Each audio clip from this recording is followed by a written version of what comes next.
नमस्कार मित्रों, मैं संदीप कुमार गणित की कक्षा में आपका स्वागत करता हूं। अपन एब्स्ट्रैक्ट अलजेब्रा में पढ़ रहे थे साइक्लिक ग्रुप, और साइक्लिक ग्रुप में हमने थ्योरम पढ़ी थी। साइक्लिक ग्रुप क्या होता है?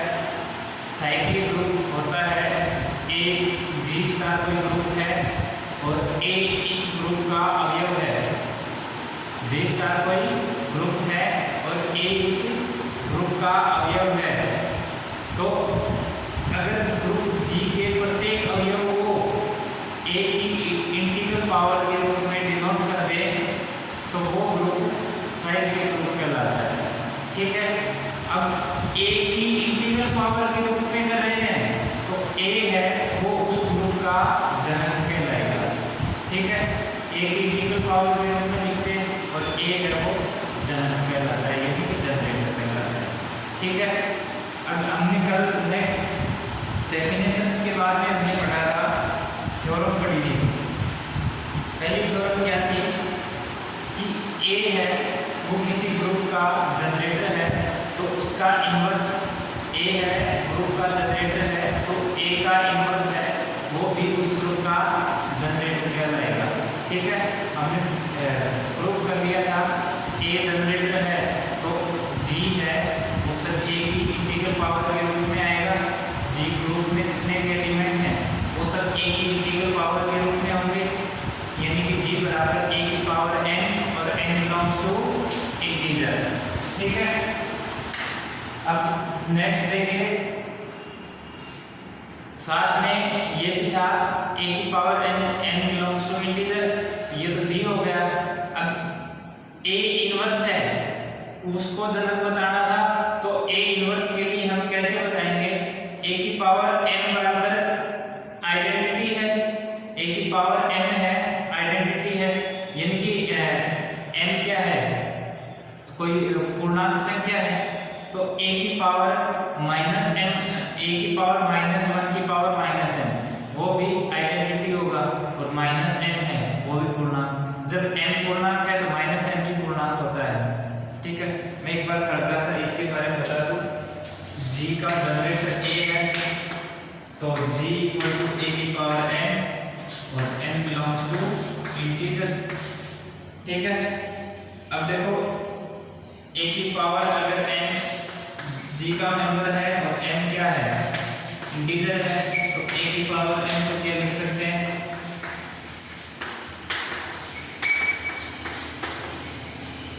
माइनस n है वो भी इंटीजर है।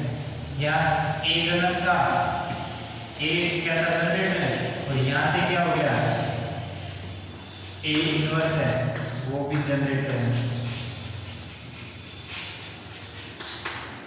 ठीक है, ए जनक जनरेटर है तो ए इनवर्स यहाँ से जनरेटर, ये ग्रुप हो गया था। यहाँ से ए किसी ग्रुप का जनरेटर है तो उसका इनवर्स भी उसका जनरेटर होता है।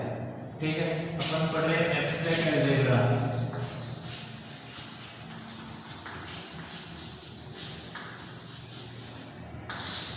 ठीक है, इसके बाद में नेक्स्ट थ्योरम की थी कि यदि कोई साइक्लिक ग्रुप है तो वो आबेलियन होता है, और कोई आबेलियन ग्रुप साइक्लिक हो भी सकता है और नहीं भी हो सकता। इसके लिए हमने क्या कहा था? ए जनक है, जनरेटर है, और g equal to generator of A, x और y दो एलिमेंट लिए g के। a जनक है तो x को a की पावर इंटीग्रल पावर के रूप में लिख सकते हैं और y को भी a की पावर इंटीग्रल पावर में लिख सकते हैं। अब हमें ये क्या है? g क्या है? साइक्लिक है, तब हमें प्रूव करना है कि g आबेलियन होगा। साइक्लिक ग्रुप दे रखा है, आबेलियन प्रूव करना है। आबेलियन के लिए क्या होता है कि क्रम विनिमय नियम का पालन करना चाहिए, कम्यूटेटिव होना चाहिए। कम्यूटेटिव क्या होता है? x और y दो एलिमेंट लेंगे तो उसके लिए xy और yx दोनों बराबर होने चाहिए। ठीक है, x a की पावर n है, y a की पावर n है, तो xy बराबर होगा a की पावर n डॉट a की पावर n, a की पावर n प्लस n लिख सकते हैं, और और a की पावर m प्लस m लिख सकते हैं, इसको a की पावर m, a की पावर m, और a की पावर n, a की पावर m क्या है, yx है। तो xy बराबर yx हो गया। दिस इंप्लाइज साइक्लिक ग्रुप है वो अबेलियन ग्रुप होता है, सेटिस्फाई कम्यूटेटिव प्रॉपर्टी।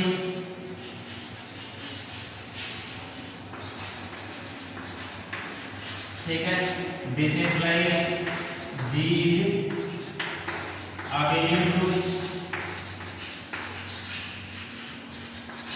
G क्या है, अबेलियन ग्रुप है। ठीक है, अब इसका कन्वर्स था, कन्वर्स पार्ट क्या था कि G अबेलियन है तो उसको हमें साइक्लिक ग्रुप प्रूव करना है। ये तो कन्वर्स तो ट्रू होता ही नहीं है, converse is not true, converse true नहीं है क्योंकि उसका एक अपने पास एग्जांपल है, converse always not true,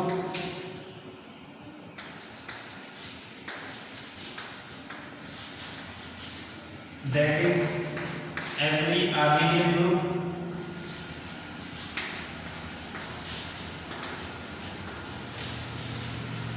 is not cyclic।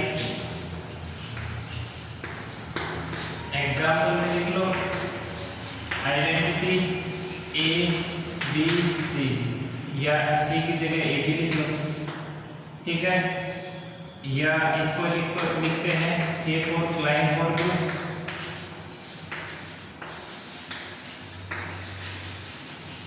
Klein for group, K for is abelian group but not cyclic। K for क्या है, अबेलियन ग्रुप है परंतु साइक्लिक ग्रुप नहीं है।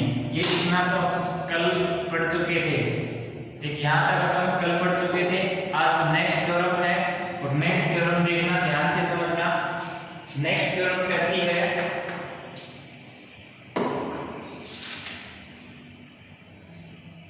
कि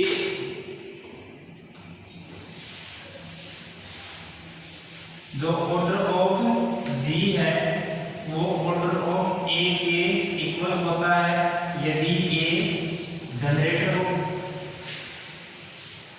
A का ऑर्डर और ग्रुप का ऑर्डर दोनों का समान होता है यदि A क्या हो, G का जनक हो।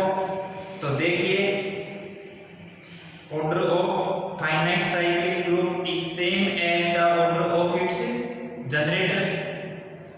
Order of finite cyclic group is same as the order of its generator। अब देखिए थ्योरम क्या कहती है, प्रमेय की,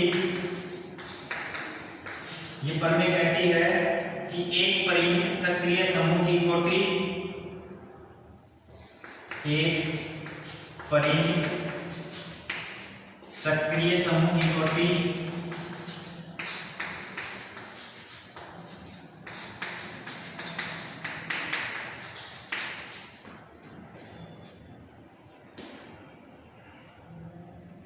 ग्रुपांक और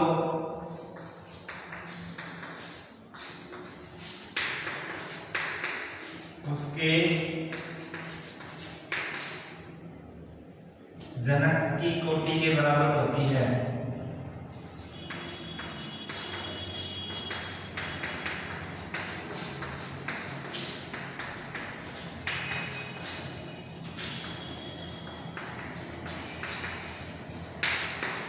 जैसे ऑर्डर ऑफ इंग्लिश ट्रांसलेशन लिख देता हूं,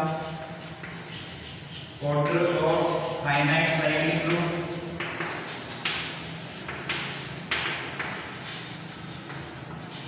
order of finite cyclic group is same as the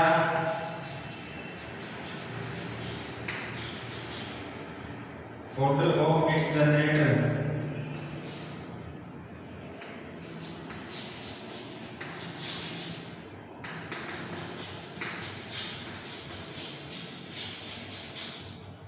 ठीक है, क्या कह रहा है, order of finite cyclic group is same as the order of its generator, यानी कि ग्रुप का ऑर्डर और उसके जनरेटर का ऑर्डर समान होता है। ठीक है, ये हमें प्रूव करना है और एग्जांपल्स हम देख ही चुके, पीछे वाले लेक्चर में हमने देखे थे कि एक तो 1 ओमेगा ओमेगा स्क्वायर का देखा था, 1 माइनस 1 आर्टा माइनस आर्टा वाला देखा था, ऑर्डर ऑफ ओमेगा और ऑर्डर ऑफ ओमेगा स्क्वायर दोनों का ऑर्डर 3 था और उसमें जी में कितने अवयव हैं, 3 हैं, तो order of g equal to order of a आ गया था, इसलिए जी क्या कहा था हमने, साइक्लिक ग्रुप है। ऐसे ही 1 माइनस 1 आर्टा माइनस आर्टा में ग्रुप का ऑर्डर 4 है, इसी तरह आर्टा और माइनस आर्टा दोनों का ऑर्डर 4 है, इसलिए ऑर्डर ऑफ जी बराबर ऑर्डर ऑफ ए, इसलिए यहाँ से जी है वो फाइनाइट ऑर्डर का साइक्लिक ग्रुप है। ठीक है, नेक्स्ट ये प्रूफ देखो, इसका प्रूफ में क्या लिखना है, माना जी एक परिमित चक्रीय ग्रुप है,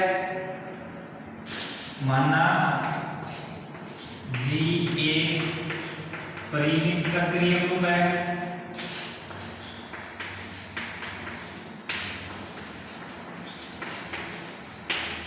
तथा इसका जनक ए है,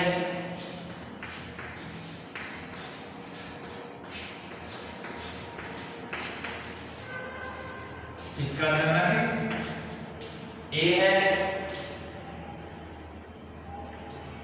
तथा ए का ग्रुपांक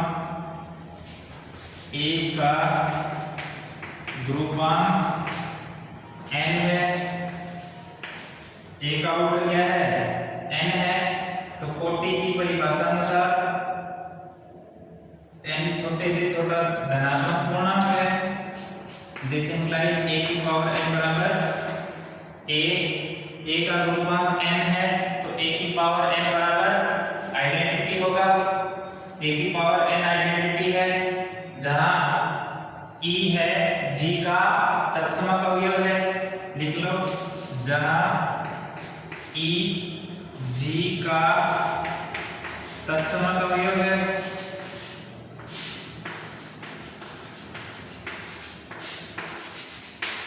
ठीक है।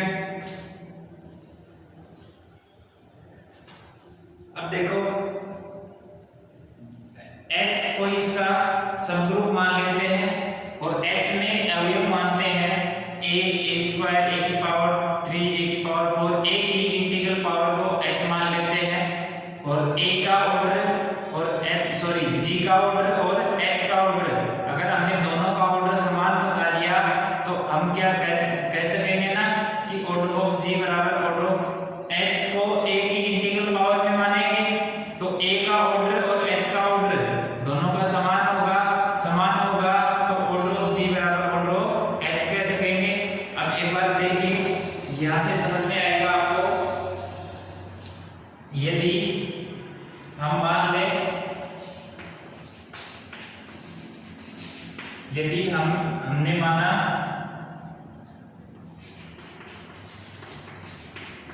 H बराबर a स्क्वायर a की पावर 3 a की पावर 4 डैश डैश a की पावर n और a की पावर n क्या है, आइडेंटिटी है, तो सिद्ध करेंगे कि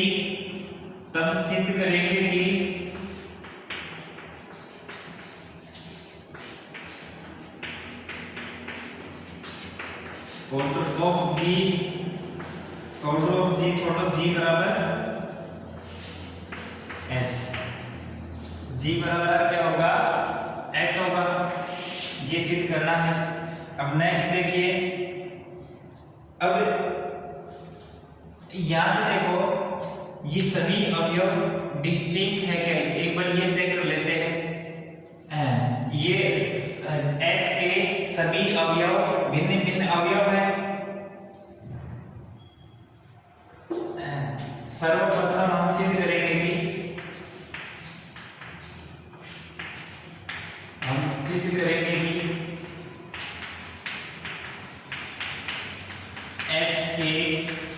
सभी अवयव भिन्न भिन्न है। ठीक है, सबसे पहले हमें सिद्ध करना है कि x के जितने भी एलिमेंट तो मान्य हैं वो सभी डिफरेंट डिफरेंट है, भिन्न भिन्न है। अब यदि संभव हो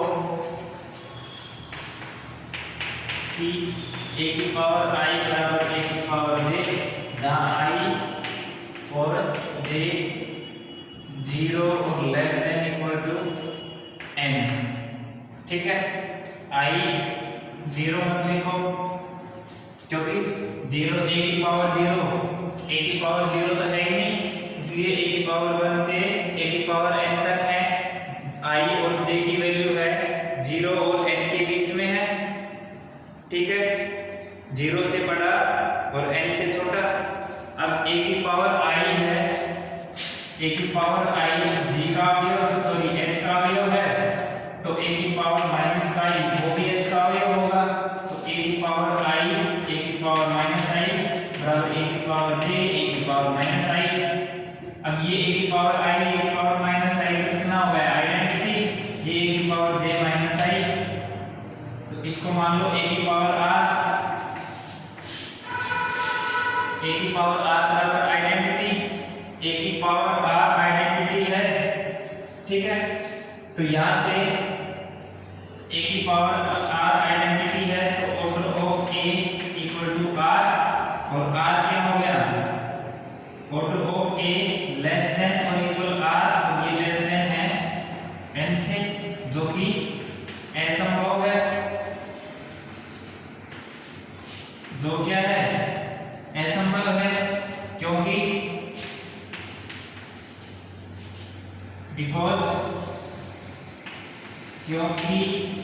ऑर्डर ऑफ a बराबर तो कितना है n है, और ये कह रहा है n से छोटा है। तो यहां से क्या कह सकते हैं, a की पावर i और a की पावर j अलग अलग है, अतः h के सभी अवयव भिन्न भिन्न है।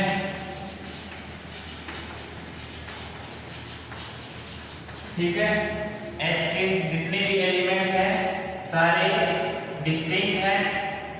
अब देखो कोई नया एलिमेंट मानते हैं b, कोई नया एलिमेंट क्या b मानेंगे, और b को a की इंटीग्रल पावर में लिखेंगे। इधर से बता देता हूं मैं,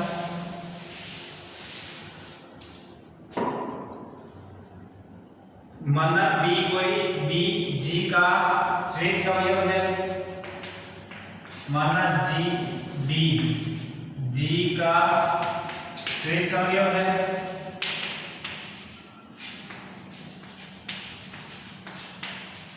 तथा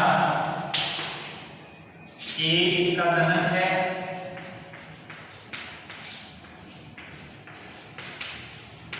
अतः b बराबर a की पावर l, और l बिलोंग्स टू,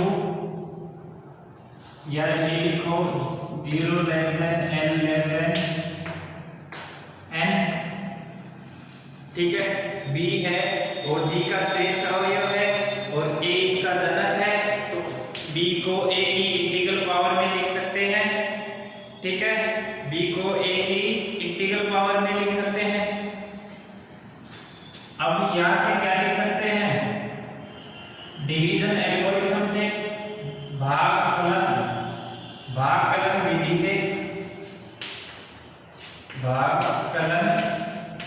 विधि से, L बराबर NQ प्लस R, और Q और R बिलोंग्स टू इंटीजर, और R है 0 less than equal to R less than n है। ठीक है, division algorithm L equal to NQ plus R, जैसे देखो 21 में भाग किया आपने 2 का, 2 एकम 2, 1 में डिवाइड नहीं हो रहा 10, तो 21 इक्वल टू 2 इंटू 10 प्लस 1 क्या है, रिमाइंडर। तो यहाँ r क्या है, रिमाइंडर है। r क्या है, रिमाइंडर है। शेषफल r क्या है, शेषफल है। और शेषफल तो n से अगर भाग देंगे तो 0 और n के बीच में ही आएगा, n नहीं आ सकता। ठीक है। अब नेक्स्ट देखो, L equal to N Q plus R हो गया। अब B इक्वल टू a की पावर n बराबर a की power n Q plus r, और इसको क्या लिख सकते हैं, a की power n Q dot a की पावर r। जब पावर एडिशन में हो तो बेस है वो अलग अलग मल्टीप्लिकेशन में जाएगा, तो a की power n Q dot a की पावर r, यहाँ से a की पावर n की पावर q डॉट a की पावर r। अब चूंकि a की पावर n बराबर तो आइडेंटिटी है, तो आइडेंटिटी की पावर q डॉट a की पावर r। ठीक है, आइडेंटिटी की पावर q होता है आइडेंटिटी a की पावर r बराबर a की पावर r। ठीक है। अब यहां से r है, चूंकि 0 less than equal to r less than n है, दिस इंप्लाइज a की power r belongs to h।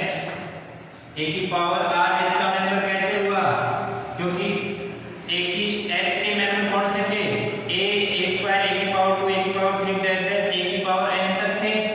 ये देखो 0 से और n तक आ गया, तो a की पावर 0 से n तक आ गया, तो a की पावर r h का मेंबर हो गया।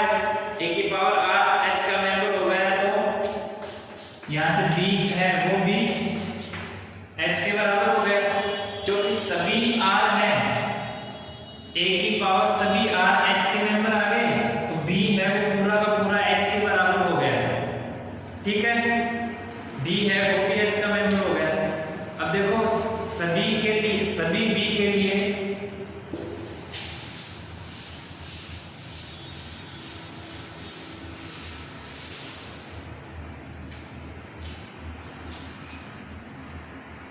for all b belongs to G,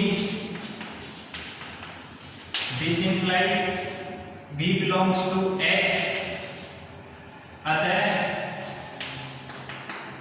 G subset है H का।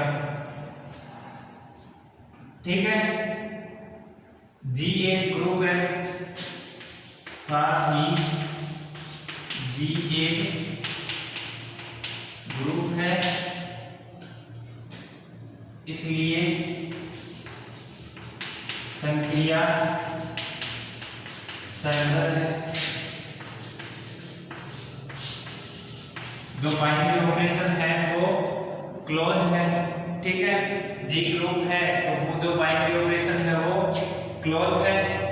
अब यहां से देखो जी क्लोज है, अतः गुणधर्म से H का प्रत्येक अवयव जी में है, अतः सैद्धांतिक गुणधर्म से, सैद्धांतिक गुणधर्म से H का प्रत्येक अवयव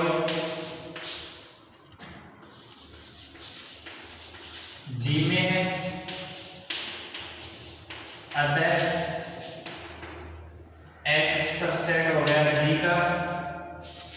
यहां से देखो G सबसेट है H का, यहां से H सबसेट है G का। समीकरण 1 में 2 से 1 में 2 से H बराबर हो गया G, this implies order of H बराबर ऑर्डर ऑफ G, और ऑर्डर ऑफ H क्या है, n है। ऑर्डर ऑफ H क्या है, n है। ऑर्डर ऑफ H बराबर कितना है, n बराबर ऑर्डर ऑफ G, और ये n किसके बराबर है, ऑर्डर ऑफ A के बराबर है, this implies order of A बराबर ऑर्डर ऑफ G, यानी कि ग्रुप का ग्रुपांक और उसके जनक का ग्रुपांक समान होता है, अतः ग्रुप का ग्रुपांक तथा उसके जनक का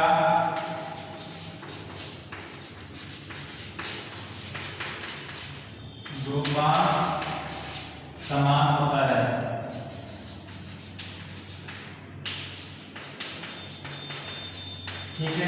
आया समझ में? अब देखो हमने एक बार दोबारा से देख लो, इस थ्योरम में किया गया है, जी ग्रुप माना बाइनरी स्टार बाइनरी ऑपरेशन के रिस्पेक्ट में, बाइनरी ऑपरेशन नहीं लिखना है, ठीक है।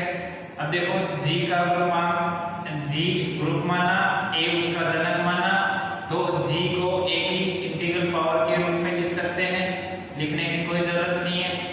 अब हमने कोई एच इसका सबसेट माना है जिसमें अवयव है ए स्क्वायर ए की पावर 3 ए की पावर 4 डैश डैश ए की पावर एन की फॉर्म में, ठीक है, वो लिख लिया। अब हमने ये कहा कि अगर जी है, जी एच के जितने भी मेंबर माने हैं वो सभी अलग अलग हैं, डिस्टिंक्ट हैं, उसके लिए हमने ए की पावर आई और ए की पावर जे दो अवयव माने और उनको समान मान के चले, समान मान के चले तो, और उसको हमने अलग अलग बता दिया, ठीक है, अलग अलग बता दिया। तो इससे कह सकते हैं कि जी के एच के जितने भी अवयव हैं वो सभी डिस्टिंक्ट हैं, अलग अलग हैं, ठीक है। उसके बाद में हमने बी कोई अवयव लिया, बी जी का अवयव लिया और जी तो साइक्लिक ग्रुप है और ए इसका जनक है, तो बी को ए की इंटीग्रल पावर में लिख सकते हैं, तो b बराबर a की पावर n लिखा और l को क्या लिख सकते हैं डिवीजन एल्गोरिथम से, l बराबर n³ प्लस r, ठीक है। l को l में से n का भाग देंगे तो q बार जाएगा और r शेष पद रहेगा, तो l बराबर n³ प्लस r। अब वो a की इंटीग्रल पावर में a की पावर में लिख दिया, a की पावर l बराबर a की पावर n³ प्लस r, ठीक है। अब a की पावर n आइडेंटिटी है तो b बराबर a की पावर r आ गया, b बराबर a की पावर l और a की पावर l a की पावर r के बराबर आ गया, r 0 से n तक। तो यहाँ से b किसका मेंबर हो गया, g का मान के चले थे h में आ गया, g का मान के चले थे h में आ गया, तो यहाँ से क्या कह सकते हैं कि b जो g है वो h का सबसेट है। देखो सबसेट कैसे बताते हैं, एक अवयव को g का मान के चलते हैं, देखो ये लिखा हुआ b g का स्वेच्छ अवयव है और यहाँ से कह दिया b बराबर a की पावर r, b बराबर क्या लिखाया a की पावर r और a की पावर r तो h का मेंबर है, a की पावर r अगर h का a की पावर r 0 से n तक, 0 से n के बीच में जितने भी अवयव हैं वो सारे h के मेंबर हैं, ये h का मेंबर है और ये यहाँ से क्या कह सकते हैं a की पावर h का मेंबर है तो b भी h का मेंबर होगा। अब यहाँ से b तो g का लेके चले थे, अब वो h का मेंबर आ गया तो g सबसेट हो गया h का। अब देखो साथ में अब ये ग्रुप है, g क्या है ग्रुप है और बाइनरी ऑपरेशन सेटिस्फाई करता है, बाइनरी ऑपरेशन के रिस्पेक्ट में क्लोज है, सेवर्थ गुणधर्म का पालन करता है, क्लोज यानी सेवर्थ गुणधर्म का पालन करता है, अतः सेवर्थ गुणधर्म से h का प्रत्येक अवयव g में है, क्लोजर प्रॉपर्टी से h के जितने भी एलिमेंट है वो सभी किसमें है g में है, तो h सबसेट हो गया यहाँ से g, तो ऊपर तो हो गया g सबसेट h, नीचे हो गया h सबसेट g। अब दोनों जब g h का सबसेट है h g का सबसेट है तो g बराबर क्या हो जाता है h हो जाता है, 1/2 से g बराबर h, तो ऑर्डर ऑफ h बराबर ऑर्डर ऑफ g और ऑर्डर ऑफ h कितना है n है और वो ऑर्डर ऑफ a के बराबर है तो ऑर्डर ऑफ a बराबर ऑर्डर ऑफ g। अतः ग्रुप का ग्रुपांक तथा उसके जनक का ग्रुपांक order of g equal to order of a, जहाँ a है जनरेटर है तो ग्रुप का ग्रुपांक और उसके जनक का ग्रुपांक हमेशा समान रहता है, ठीक है। उम्मीद करते हैं सबकी समझ में आया होगा। आगे अगर कोई दिक्कत हो